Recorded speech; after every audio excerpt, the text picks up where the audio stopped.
пред да тргнеме со онаа вообичаена информативна анализа со моите двајца драги колеги, кои што ќе ви ги представам веднаш после овој прилог, решив сепак утринава да се чуем со господинот Марко Бислимовски, председателот на Регулаторната енергетска комисија на Република Северна Македонија. Добро утро, господине Бислимовски. Добро утро. Бидејќи вчера до доцна во ноќта се создаде една, би рекол дури и паника, една психоза дека ќе снемува бензин, дека не знам ќе растат цени и така натаму, се создадоа и некои колони пред некои бензински пумпи, а истовремено на Facebook, каде на друго место ако не на Facebook се разбира, се прошири една релативно панична реакција околу сите овие околности. Господине Бислимовски, вчера би рекол министерот за економија Бектеш излезе и со едно вонредно доцно соопштение, еден став на министерството дека безпотребно се прави таа паника. Какви се вашите реакции, каква е состојбата со снабденоста на овој вид на енерген, значи со горивата во државата? Значи, точно е, вчера во текот на вчерашниот ден се создаваа колони на бензинските пумпи насекаде во државата и сето тоа е врз основа на шпекулации кои што започнаа дека цената на дизелот следната недела ќе пораснала до 150 денари, дека нема нафта, а во суштина Република Северна Македонија е обезбедена со нафта и нафтени деривати. Сите трговци редовно си набавуваат нафта и нафтени деривати, така да од аспект на недостаток на нафтени деривати немаме никаков проблем. Но, како што кажавте и вие, ние сме земја на најголем број на експерти на Facebook по глава на жител, а во реалноста тоа се експерти за ништо, тоа појма немаат од животот. И едноставно се прошири таа паника. За жал. Така да снабдувањето е секаде без никакви проблеми, во комуникација сме, особено со Макпетрол, кој како најголем испорачател, значи секаде исто така имале големен број, но немало прекин на испорака на нафтени деривати. Она што загрижуваше во текот на вчерашниот ден е тоа што на одредени бензински пумпи се продавало до нафта или дизел или бензин само до 500 денара и сето тоа го прават одредени компании, за некои не имаат ни лиценца, бидејќи малите бензински пумпи немаат обврска за лиценца, со една единствена цел да заштедат со одредени резерви да задржат на нафтени деривати и во текот на следната недела да можат да заработат повеќе. Добро, значи... господине Бислимовски, вчера и Макпетро реагираше. Ова што вие го велите го констатира и Министерството за економија, вели дека тоа се малку трговски игри. Ние не е само во областа на енергенците, ние имавме во Слободен печат вчера и завчера текстови кои се гледа дека и во овој бран од поскапување одредени трговци кријат роба по фрижидерите, дури и во супермаркетите, за да извадат веднаш од како ќе се поскапи и така натаму. Што се, гледам дека, патем биде речено, вчера имаше мала паника и во Србија на истата тема, гледавме колони автомобили на некои српски бензински пумпи.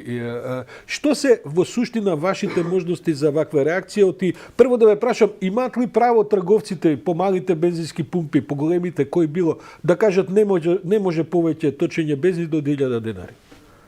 Апсолутно немаат право и ние во текот на вчерашниот ден ја известивме Државната пазарна инспекција и тие вчера беа цел ден на терен и денес ќе добиеме информации.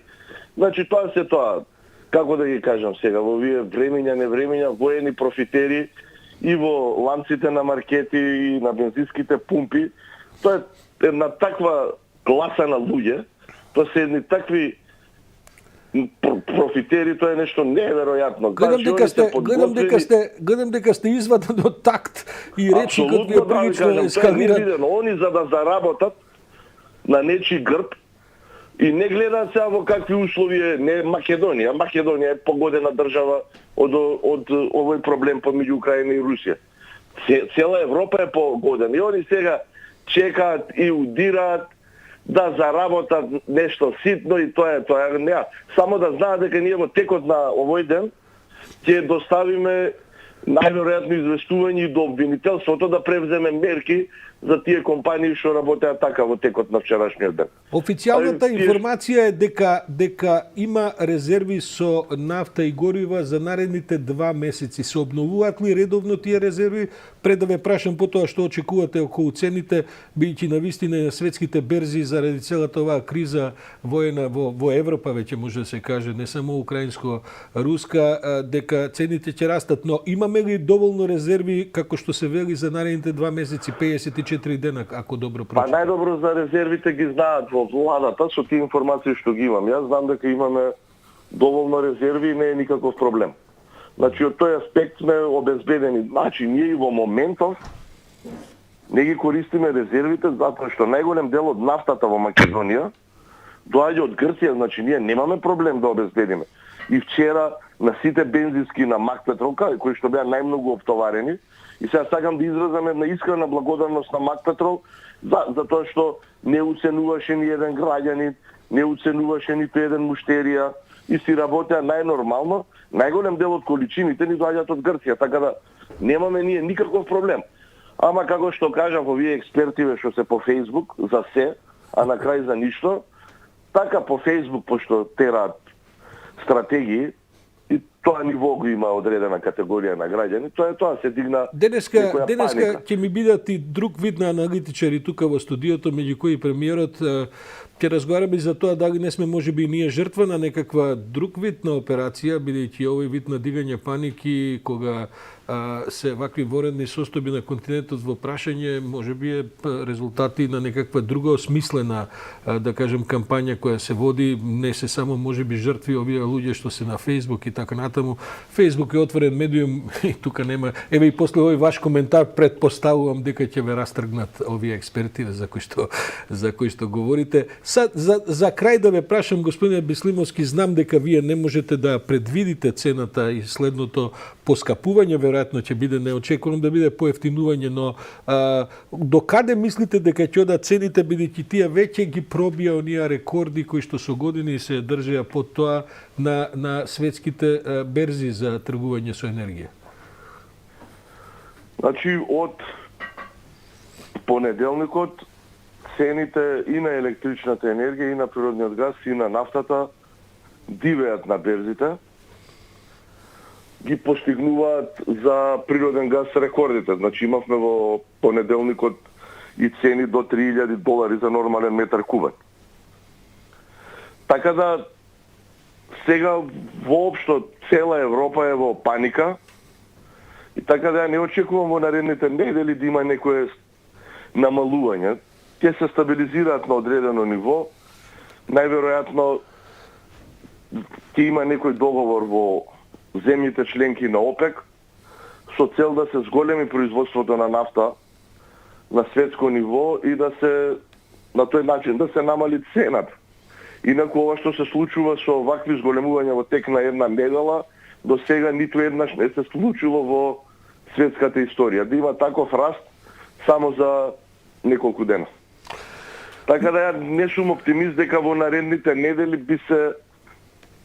би имало намалување.